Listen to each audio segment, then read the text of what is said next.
Welcome back. It's me again, Nikong Moto Farm. So sa video natin ito ngayon ka Moto Farm ay matutungayan nyo yung ating pagpitas sa ating mga tanim na mais. So ngayon ka Moto Farm, solo po natin magpipitas. Ako lang mag-isa. Ako na yung magpipitas. Ako pa yung maghahakot at magbubuhat para ibilad. So mga mais natin ka Moto Farm, itinanim natin nung mid of November at ngayong March ang anihan. So ito yung buwan na dito sa bukid, alam naman natin yung March ay ito na, dito nag-uumpisa yung mainit na panahon. Sobrang init, grabe. Kung hindi ka sanay, hindi ka po pwede. Sanayan yung trabaho dito sa bukid ka Moto Farm. So umpisa na natin ka Moto Farm.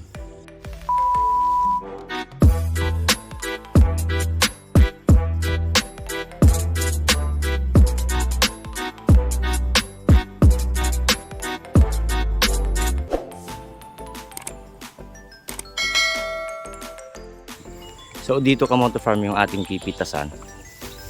Ito yung ating mga tanim na mais. Ayan, hanggang dun. So sana maganda yung presyo para may kapalit naman yung ating mga pagod at sakripisyo. At syempre para mas madami yung parte natin kasi magre-renta pa tayo ng lupa dahil hindi naman natin sarili yung lupang tinatamnan natin. So umpisa na tayo Moto Farm.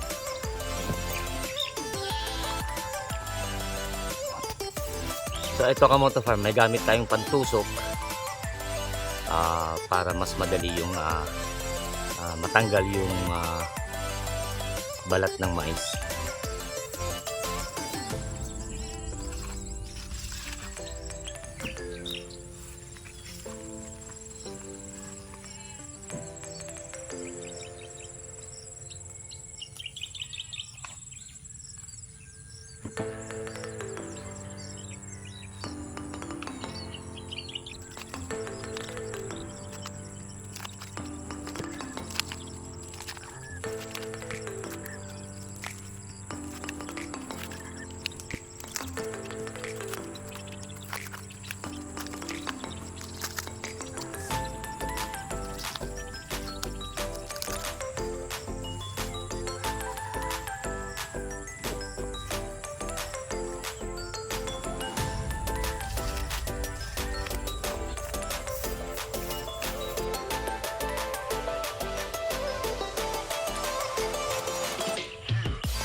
So yan na yung ating napitas ka Moto Farm. Medyo madami pa yung ating pipitasin. So maraming pagod pa, madaming hirap at pawis. So tiyagaan lang ka Moto Farm. Ganito yung buhay ng isang magsasaka. Basta enjoy lang natin. Then samahan natin ng syempre dalangin. Balang araw makakaraos din tayo. Ang importante naman sa atin ay mapag-aral natin yung ating mga anak. So tuloy natin sa Moto Farm.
ayun, Kamoto Farm, kailangan nating sumilong dahil sobrang init na.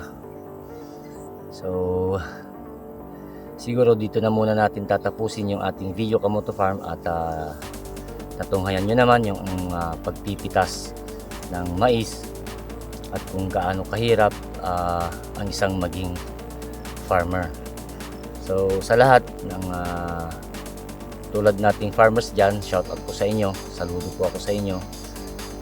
Alam natin na napakahirap yung trabaho natin sa bukid, at syempre alang-alang lamang sa ating mga anak. So alam natin na lahat ng puhunan mula pera hanggang sa pagod, sakripisyo ay nagawa natin yon dahil sa ating pamilya at syempre para sa ating mga anak.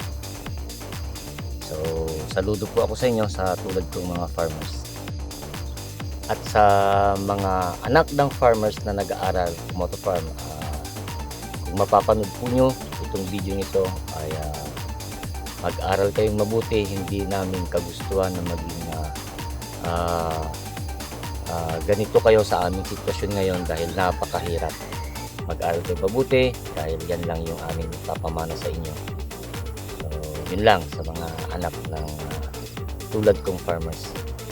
At sa mga patuloy na sumusuporta sa aking YouTube channel, maraming salamat po. At sa mga hindi pa po nakapag-subscribe, please subscribe my YouTube channel, Miko Moto Farm, and hit the notification bell para nakaabang ka lagi sa ating mga susunod na videos. So hanggang dito na lang, Kamoto Farm, at God bless us everyone. Ingat po tayong lahat, huwag po tayong magbabad sa araw, and God bless everyone, and Miko Moto Farm signing off. Bye.